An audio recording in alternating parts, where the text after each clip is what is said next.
Hello students, आज के इस लेक्चर में आपका स्वागत है। आज के इस लेक्चर में हम बात करेंगे सर्कुलर फंक्शंस पर। तो स्टार्ट करते हैं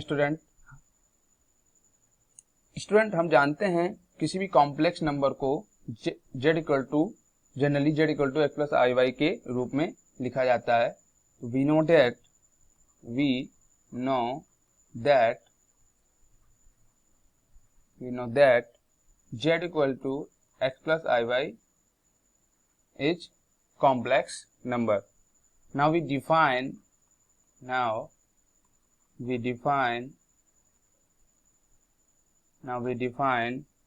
the circular function. are sin z equal to student जो होता है z minus z cube upon factorial 3 plus z to the power 5 upon factorial 5 minus z to the power 7 upon factorial 7 and plus and so on. Student cos z equal to जो होता है हम जानते हैं 1 minus z square upon factorial 2 plus z raise to the power 4 upon factorial 4 minus z raise to the power 6 upon factorial 6 plus dot dot dot so on. Now students हम जानते हैं ये साइन जेड और cos Z की series complex function के term में हमने open की हुई है यहाँ पे। नाउ स्टूडेंट अब ये साइन और कॉस जेड जो है यही बेसिकली हमारे कॉम्प्लेक्स फंक्शन में सर्कुलर फंक्शन का काम करते हैं। यानी कि जो साइन जेड और कॉस जेड हैं बेसिकली मेन ये दो फार्मूले जो हैं वो ही हमारे सर्कुलर फंक्शन होते हैं और इन साइन जेड और कॉस जेड की मदद से हम कुछ नए फार्मूले डिराइव कर सकते हैं। तो स्टूडेंट स्टार्ट करते हैं इसके डिराइव करने के तरीके को। तो स्टूडेंट बेसिकली हम जानते हैं e raise to the power x जो होता है 1 plus x square by 2 factorial में plus x cube upon factorial 3 plus x raise to the power 4 upon factorial 4 plus raise to the power 5 upon factorial 5 and plus dot dot dot and so on. Now student अगर हम x equal to i z रख दें, put x equal to i Z कर दें तो हमको कुछ इस प्रकार सीरीज मिलेगी।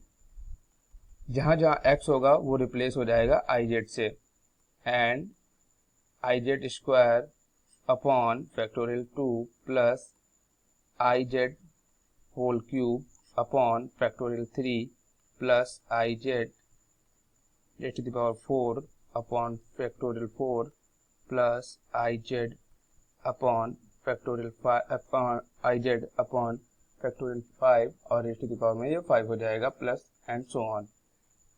नाउ स्टूडेंट अब हम इस सीरीज को अगर ध्यान से देखें तो ये 1 प्लस आई जेड का होल ऑफ स्क्वायर, इसमें जो आई जेड जो होगा आई जेड की whole of the square i square 1 हो जाएगा और ये जेड स्क्वायर अपॉन फैक्टोरियल 2 हो जाएगा। ऐसे आई की पावर 4 जो हो जाएगी वो हमारी 1 हो जाएगी तो हमें मिलेगा जेड अपॉन फैक्टोरियल 4।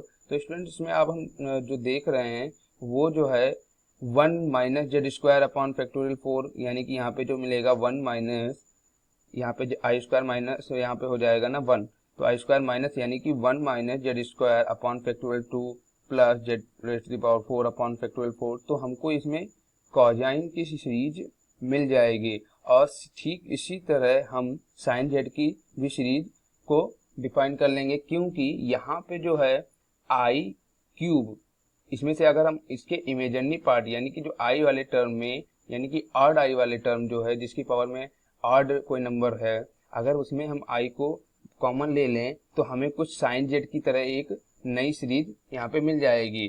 तो स्टूडेंट वो सीरीज कुछ इस प्रकार होगी, साइन जेड, अगर हम इसमें आई वाले टर्म को आई या कॉमन ले लें तो हमको वो सीरीज इस प्रकार मिलेगी z minus z cube upon factorial 3 z minus z cube upon factorial 3 हो जाएगा हमारा, फिर plus z raise to the power 5 upon factorial 5 minus z raise to the power 7 upon factorial 7 plus and so on.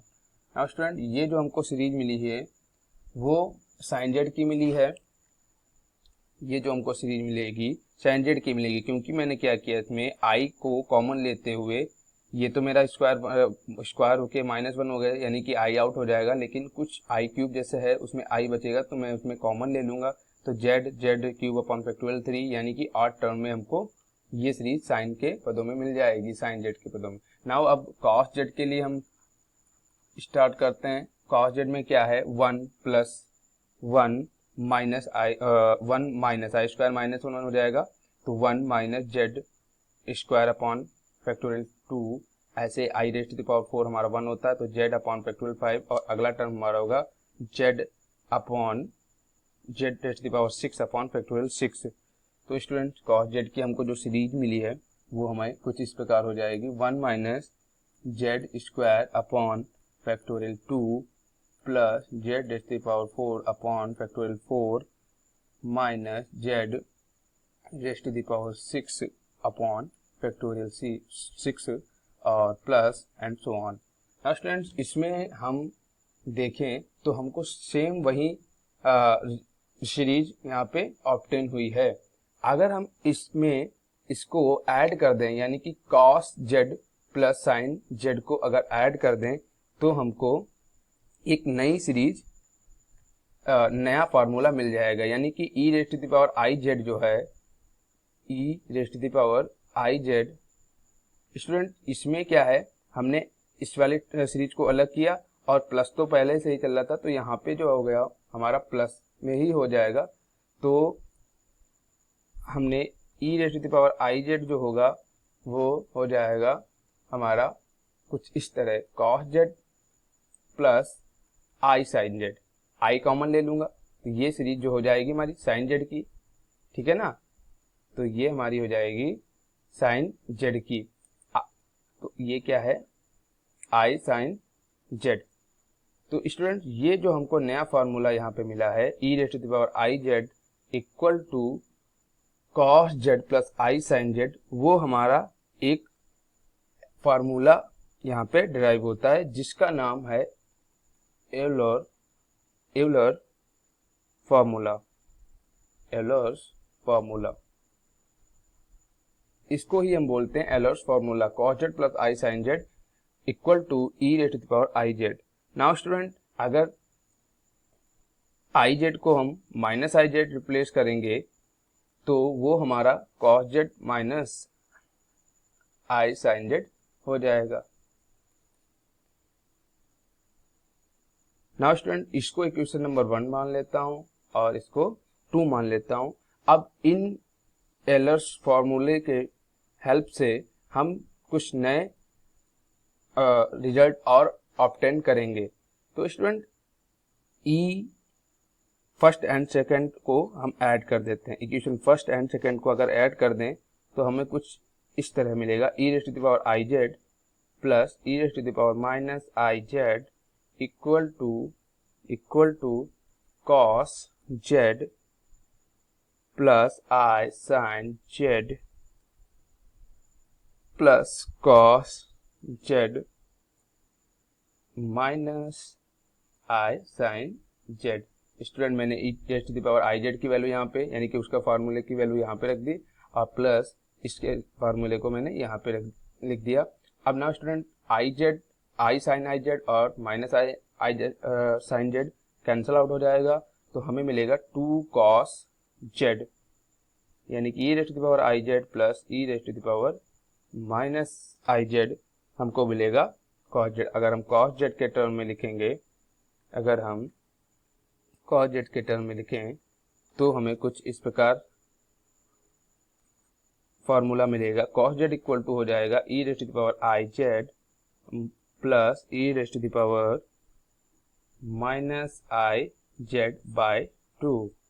तो students, ये जो cos z equal to e raise to the power i z plus minus e raise to the power minus i z जो हमको यहाँ पे मिला है by 2, वो एक हमारा cos z के सर्कुलर फंक्शन के टर्म में एक नया फार्मूला ऑब्टेन हुआ। नाउ स्टूडेंट, अगर हम फर्स्ट एंड सेकेंड को माइनस कर दें, यानी कि सब्ट्रैक्ट कर दें,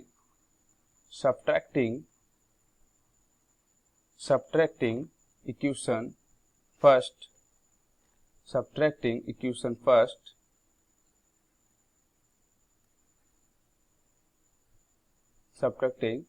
first and equation second, equation first और सेकेंड को अगर हम घटा देते हैं यहाँ पे, तो हमें क्या मिलेगा, cos e raise to the power i z, equation first मेरी क्या थी, इक्वेशन फर्स्ट हमारी e raise to the power i z equal to cos z plus i sine z, और e raise to the power minus i z equal to cos z minus i sine z, ये हमारी second equation थी। तो हम e raise to the power i z minus e raise to the power i Z करेंगे, यानी कि first minus second, तो इसकी जगह पे इसका फार्मूला पुट करेंगे, क्या था, cos z plus i sine z minus cos z minus e raise to the power i sine z, और ये अगर हम माइनस इसके साथ मल्टीप्लाई कर देंगे तो हमें माइनस cos z मिलेगा, जो कि इस टर्म को कैंसिल कर देगा, और ये माइनस इस माइनस से मल्टीप्लाई होके हमारा प्लस हो जाएगा। तो i sine z plus i sine z 2i sine z, यानी कि e raise to the power i z minus e raise to the power, यहाँ पे माइनस होगा student, minus i z equal to 2i sine z हो जाएगा। अगर हम sign z equal to लिखें तो कुछ इस प्रकार हमें फार्मूला मिलेगा, e raise to the power i z minus e raise to the power minus i z upon 2i। तो स्टूडेंट्स, ये जो हमको फार्मूले ऑब्टेन हुए हैं, sine z equal to e raise to the power i z minus e raise to the power minus i z upon 2i, और cos z का हमें मिला था cos z equal to e raise to the power i z plus e raise to the power minus i z by 2। Student, ये जो फार्मूले हैं हमारे सर्कुलर फंक्शन यानी कि z के सर्कुलर फंक्शन के टर्म में हमको ये फार्मूले नए ऑब्टेन हुए। स्टूडेंट्स, में एक पॉइंट जो है वो याद रखने वाला है कि cos z में क्या होता है, अपॉन में 2 होता है, और साइन जेड में अपॉन में i होता है। तो स्टूडेंट, इसे ध्यान में रखिएगा। नाउ स्टूडेंट, अब हम इसको रिप्रेजेंट करेंगे, इन फार्मूलों को, जो साइन जेड अभी में निकला था और cos जेड मैंने फाइंड किया, अब इसको रिप्रेजेंट करेंगे थीटा के टर्म में। तो नाउ रिप्रेजेंटिंग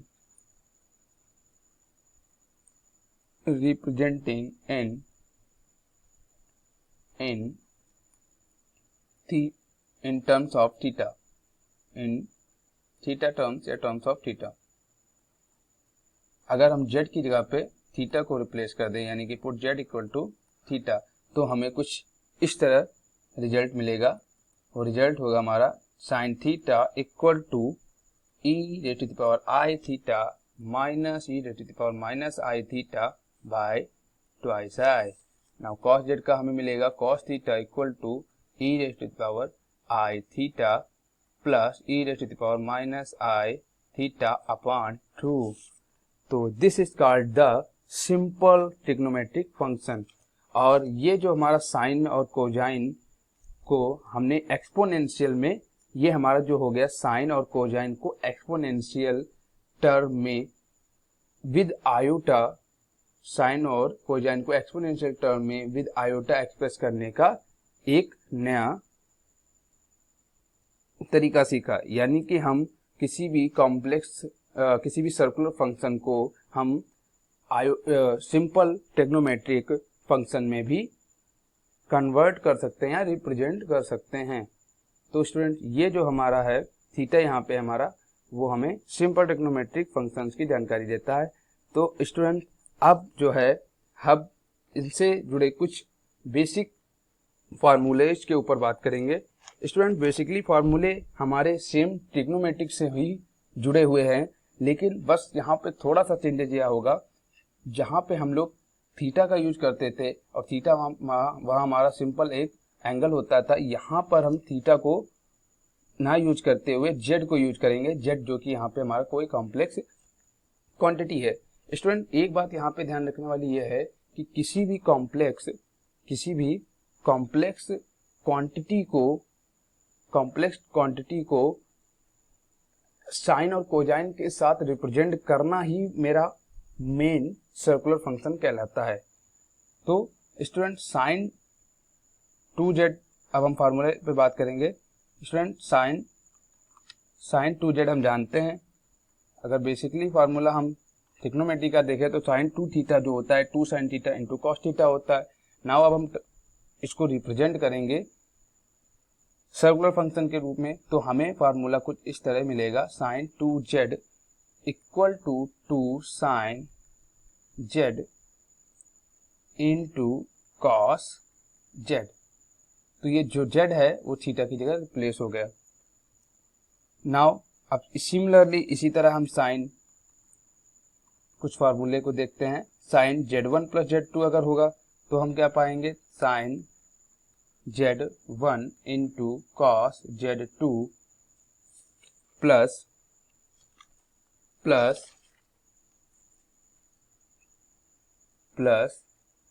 हमारा हो जाएगा sine z1 into cos z2, sign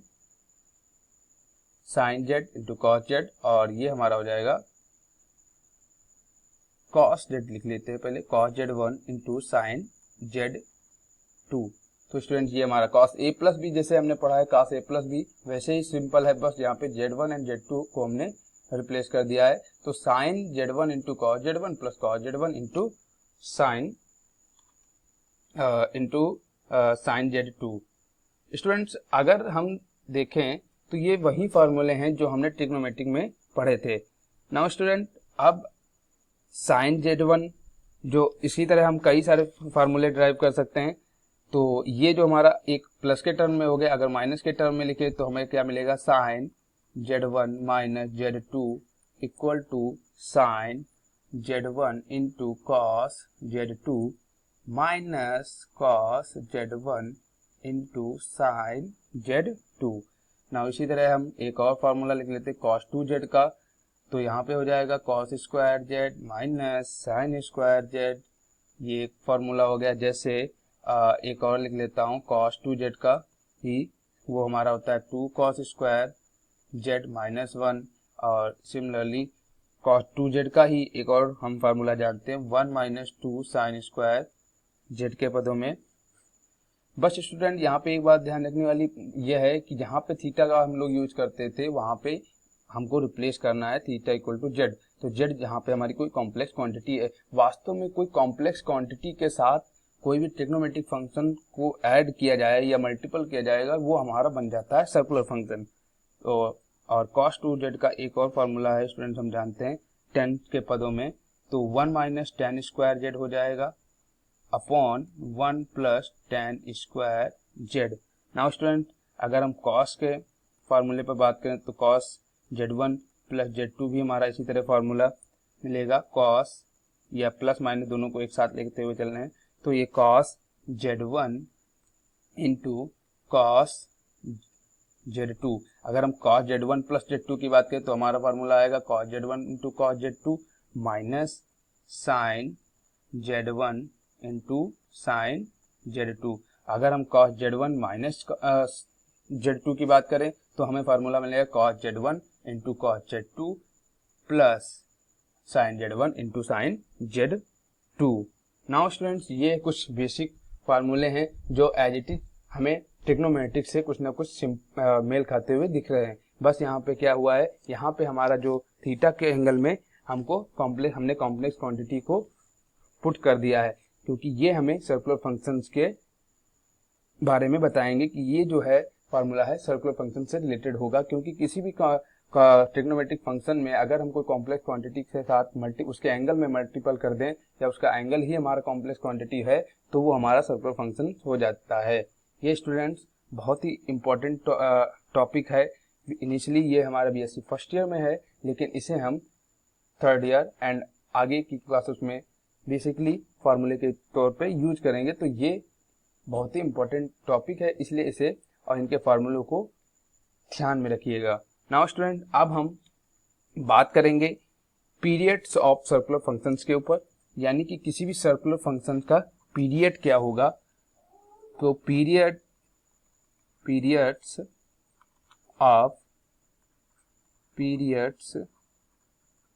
of circular function,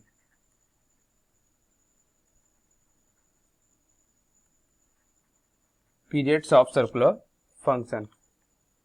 circular function के पीरियड के बारे में जानेंगे। स्टूडेंट्स, हम जानते हैं किसी भी ट्रिग्नोमेट्री का जो हमारा साइन और कोसाइन के पदों में हमारा पीरियड होता है वो साइन में होता है, साइन और कॉस में ट्वाइस एन पाई होता है और 10 में पाई होता है। सिमिलरली हम सर्कुलर फंक्शन के लिए भी इसी पीरियड को लिखेंगे। तो साइन का जो हमारा पीरियड होता है ट्वाइस एन पाई होता है, तो sine z plus twice n pi हमारा हो जाएगा।